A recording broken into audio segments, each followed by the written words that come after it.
Hey everyone, Damien here, back again for another Dawn of War Soulstorm replay, and yes, it's going to be on the Thargorum map. 3 versus 3 map, bit of a linear map, but there is actually quite a bit of room for maneuvering, as you can see, because yeah, jump troops and teleporting troops and stuff like that can just jump over these cliffs. So yeah, as you can see, there's not much impassable terrain, actual impassable terrain between the bases of both teams. And we've also got a couple of craters to provide cover, and of course a couple of important points to relax in the middle, and 3 critical locations as well. So there you go. Just switch the camera a bit. There we go. And yeah, we've got top right team versus bottom left team. Top right team, it consists of myself, Lightman 2009, playing as the Elder. So yeah, just use the random race option. Looks like I've got Elder there. And got Yellow Snow playing as the Necrons, and last but not least, we got Necron 2 Machine playing as the Imperial Guard. So, interesting. Well, anyway, and on the bottom left, we've got Schwartz Todd playing as the Necrons, and Dungeon Hacker playing as Dark Elder. Interesting. Ah, okay, and they're using that little trick as well. I'll explain that in a second. But anyway, he's playing as Dark Elder, and yeah, we finally got Arthur Chance playing as the Imperial Guard. So. Just keep the production tabs and all that focused on him, I suppose. And yeah, so what happens here, these are actual plasma generators basically being built by the Necron player, or rather being started by the Necron player Schwartz Todd. The thing is though, the Dark Elder player, they get a builder unit that can basically start the construction of buildings, and then they construct by themselves, kind of similar to what the Protoss do in StarCraft, I suppose. Just start the construction of building, and then they can construct multiple buildings at the same time with a single worker. Necrons though, they lack that ability though. Only the Dark Elder in this game have that ability. So what Schwartz Todd did was he just started a couple of plasma generators and got his ally to finish building them for him. So not too shabby. So speaking of which, we've got a bit of Imperial Guard versus Imperial Guard action here. We've actually got the Necron Machine. Interesting, his command squad managed to demoralize Arthur Chance's squad there. Interesting. But Dungeon Hacker though, coming in with cloaked mandrakes. Won't be cloaked for long though. Eventually the Psyker will be built for these guys. But yeah, Necronta not paying too much attention to his command squad though.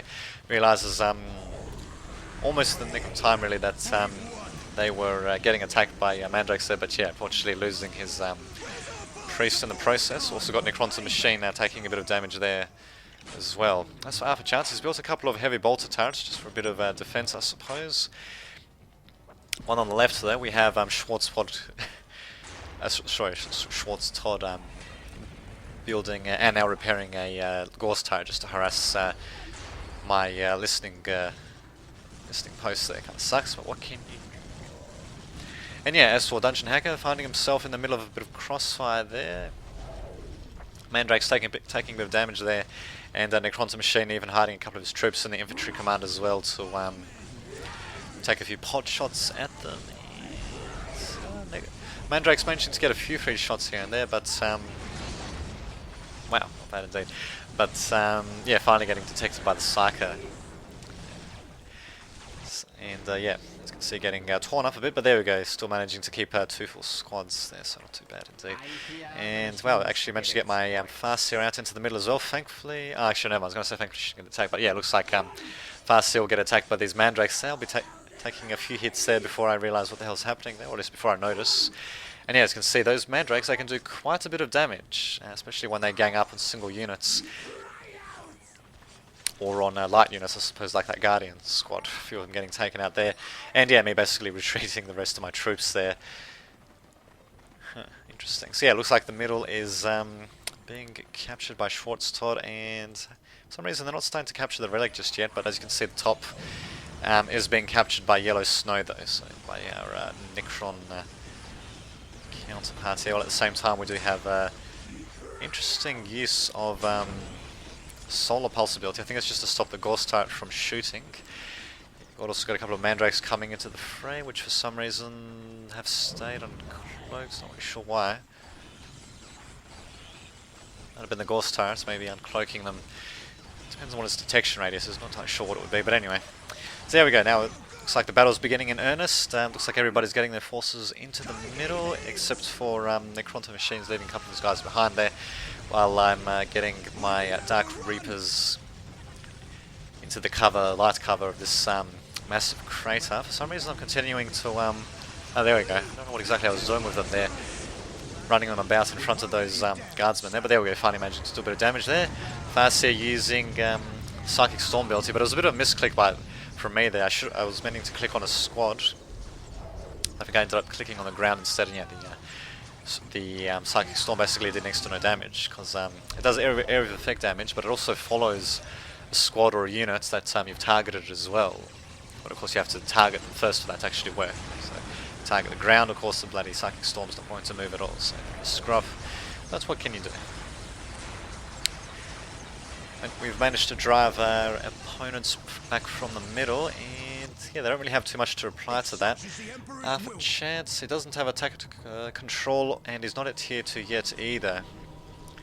So we just have to see what our opponents are going to do. Dungeon Hacker, on the other hand, is at tier 2. He's got a couple of Scourges up, and why not such a shabby little troop, especially against Necron Warriors. Once these Necron Warriors can get close to the Scourges, they just need to jump out, and there we go. Dungeon Hacker managing to jump them out in the nick of time, and yeah, given the fact that we also got these impenetrable cliffs, these Scourges also would be pretty handy for jumping over them as well, and providing a bit of a ranged support there. So Soulstorm getting another Gorse turret down here, but yeah, getting it destroyed as well in the process. Yeah, it's very interesting indeed. They don't really seem to be doing too much to try to counterattack us on the middle. I mean, they do have a few troops here and there, but the thing is, if you have a look at troop dispositions though, we've got Scourges sort of in the middle here, we've got Necron Warriors on the left, and I think the Imperial Guardsmen were somewhere around here as well. So their troops are rather spread out, to say the least. I mean, I'm sure we've got a couple of troops here and there that are a bit spread out, but really most of our troops, as you can see, are concentrated in the middle there, which allows us to concentrate our firepower in a bit of a better fashion. But these Scourges though, they're being quite a pain in the ass, as you can see. To say the least. There we go, now they're going to jump to do a bit of damage. As you can see, I do have a Howling Banshee squad, and a couple of Guardians getting taken out. They're very unfortunate, but yeah, Yellow Snow managing to get his Necron Lord into the fray. Barely managing to survive. No, unfortunately got taken out there, those Scourges or something. Actually no, it was the upgraded listening post taking him down there, so I suppose we managed to delay their advance for the time being. We're still holding on to the middle though, just as what that whoever the host was didn't set up the strategic point or the critical location victory conditions, because yeah, we'd probably be able to win on that alone, but there you go. So yes, got a Farseer of her little retinue of Howling Banshees, and I think actually, there we go, yeah. I don't go into tier 2 until 8 minutes in the game, a little bit late to say the least, but yeah, as you can see I'm mostly maintaining a bit of a tier 1 hold, getting a second squad of Banshees out. I don't think I have much when it comes to melee, to say the least, and there we go, finally our allies deciding to attack us in a bit of a more concentrated mass there, but for whatever reason, Arthur Chance still not at tier 2, and really, he really needed to go to tier 2 at this point. Finally, in a couple of seconds, yeah, he will be at tier 2, but really should have gone for that beforehand, and not to mention he also should have been building a tactical control, and of course, just as I say that, yeah, he's starting to build one right now, so yeah, finally getting to that stage of the game, but yeah, everybody else basically beating him out when it comes to that. Looks like I'll be trying to do a bit of an attack with, wow, you gotta love that disruption. So anyway, I'm doing an attack with Howling Banshees with the attached Farseer there, and well, there's Flayed Ones being able to do a pretty good job in demoralizing my troops though. It looks like Dark Elder opponent managed to use that one of the soul abilities as well. I can't remember what it's called, Screams of the Damned I think. It basically helps demoralize squads, as you can see. Basically forcing my troops to make a bit of a hasty retreat, while the rest of my allies start attacking at different points around the middle. Just having a look, I've got crap loads of Necron Warriors attacking from my Necron ally, Yellow Snow. As you can see, Necron Lord doing a hell of a job absorbing fire, to say, at least they're managing to get one last Scourge there. Before taking a bit of damage from another soul ability, which I think is that, I don't know what it's called, Ren Soul, something like that, yes. And yeah, unfortunately for our Necron opponents, let's see, what is his name? Schwarztor, that's right, Schwartz getting a bit caught out there. Yeah, you definitely have to watch out, especially in team games. You don't really want to get ganged up on like that and have you know, your army wiped out while your allies are somewhere else on the map there. Which is basically what happens there. Bit of a bad move on Todd's behalf. But what can you do? And wow, looks like Arthur Chance getting a couple of things taken out as well there. Getting a heavy weapons team set up in a pretty nice little position there. Should be able to stop this critical location from being decaptured, at least for the time being. But Arthur Chance is starting to capture this relic though. For some reason this heavy bolter turret is being upgraded to a missile turret. Don't really know if that's worth it. What the hell? I guess time will tell, eh? And Arthur Chance, for whatever reason, is floating loads of power, but doesn't have too much requisition though, so he really needs a vehicle plant out as well, to say the least. Especially since he's only got a couple of troops on the field. At the very least they are upgraded with grenade launchers, but he doesn't actually have any, from what I can see, he doesn't seem to have any attached commissars or anything like that, so... Oh well, what can you do? Heavy weapons team might be able to do a bit of damage. Yep, there we go. Be able to do a bit of damage there, but yeah. Looks like that was mostly against my squad of Howling Banshees there. I was thankfully fast enough to get them out of there. Got a second squad with the attached fast here as well, just managing to get some parting shots. I think I managed to get an extra Psychic Storm on the Scourges, and because this follows the squad as it moves around, as you can see, I think it was briefly up in the air as they were jumping out, so yes, not bad indeed. So yeah, it looks like Necronta's at tier 3 using the Fanaticism ability on this squad to absorb a bit of damage there, but looks like it was a bit unnecessary as Solar Pulse stopped that listening post from firing, and there we go. Now we're basically out in the front. I'm pretty sure my Howling Banshees would have Call of War research being applied to them, and there we go. I've also got the Farseer making most out of her abilities as well, using Mind War against that Archon, although not managing to take him out though, but still managing to cause quite a bit of damage.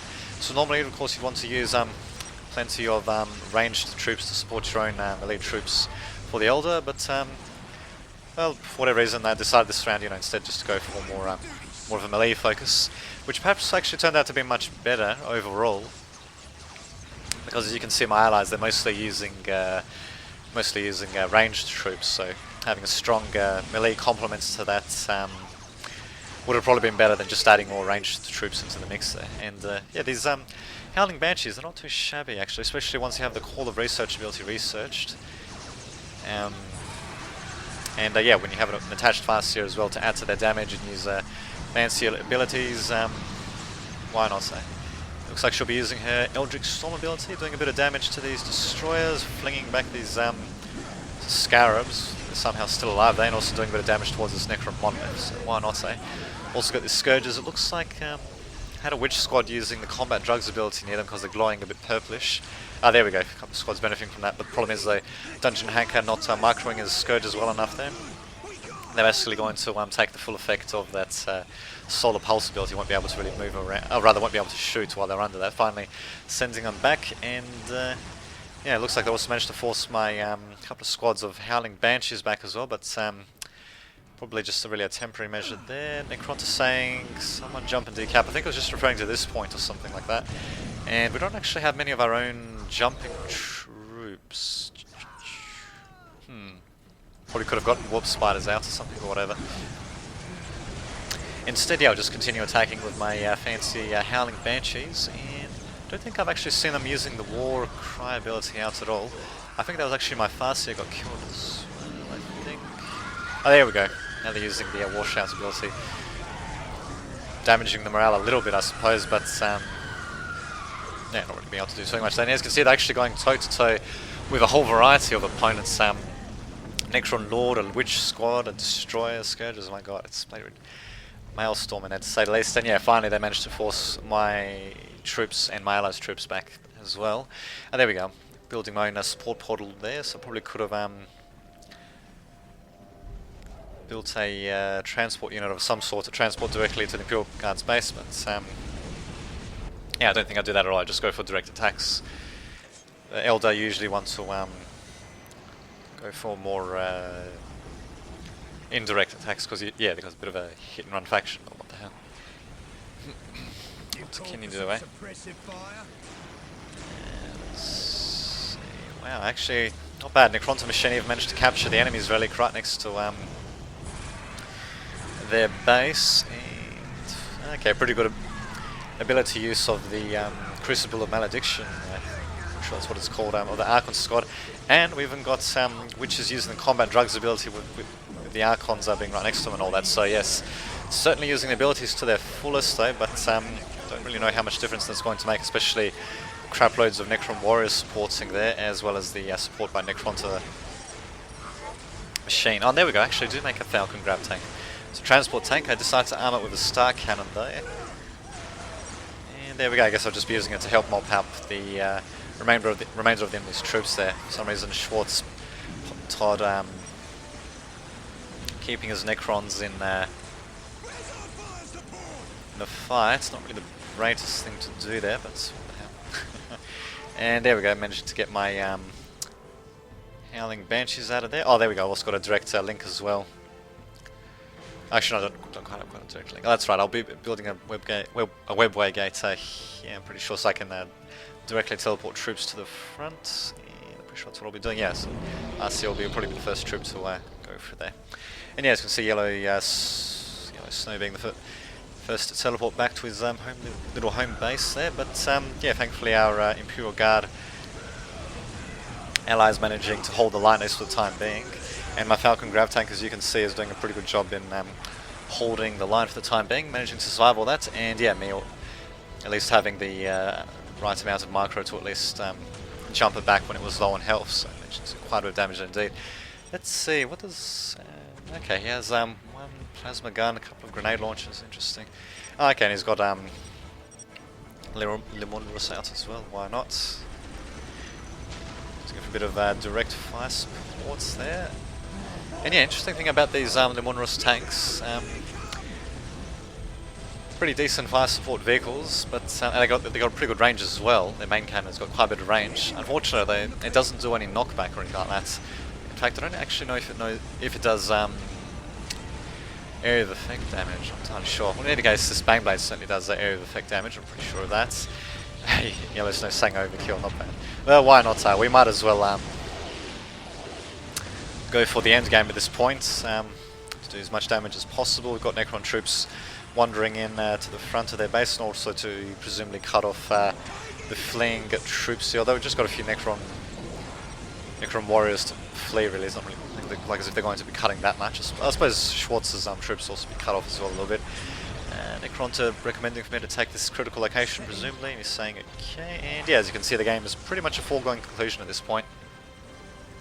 For a nice little combined arms effort, we've pretty much were able to disable our opponents and yeah, basically destroy their armies. So pretty much yeah, beeline into their base basically, from what I can see. Look out, here they come! Well, you never know, they might be able to mount a successful counterattack, but no, of course not. Dark Elder Plated is saying to quit, and there you go. We'll just see the rest of these guys quitting presumably very soon as well. Finally, my Banshee's coming out into the frame. As you can see, got most of this save of Banshees most of the game. And yeah, I mean, they did a pretty good job actually. Well, there we go. There would have been a building there that would have been targeting them. That's what can you do? Not bad. And well, that guy getting taken. Oh, actually, no, he's still alive. Wow. Not bad. But yeah, now he's going to be retreating. Oh, no, actually, never mind. He's going to stay in the fight, and there we go. Finally, gets sliced and diced. Unfortunately, no sync kills there. But yeah, Howling Banshees, they're not exactly too cheap to reinforce, especially when you have two squads to reinforce under heavy enemy fire and all that. But what the hell, I reckon the melee damage that I added, as well as I suppose these two Valkyrie, the range support that I added to the game was pretty crucial as well, at least to helping against their melee troops, and yet helping disrupt their ranged troops as well, to say less. So yeah, Alpha Chance starting to make his last stand with a Basilisk, and wow, it looks like Necronta actually decided to disable it first. Is Psyker, and yeah, just blew the crap out of it. So wow, we're just going to be blowing the crap out of the base now, even using Solar Pulse ability to disable them from firing from their buildings. Yeah, that'll pretty much be it really. I think Yellow Snow... Okay, that's right, that must be a real obelisk. Just quickly check, yep it is. So, there you go. Oh, sorry, not a real obelisk, a real restored monolith. we go. Looks like Arthur Chan's fighting towards the end there. Yeah, bam, just being annihilated. So yeah, it's quite a little battle indeed, to say the least. Yeah, the smoke and all that's just ridiculous. Yeah, well, fog of war, indeed. So yes, until next time, this has been Dames of the Vid, signing off.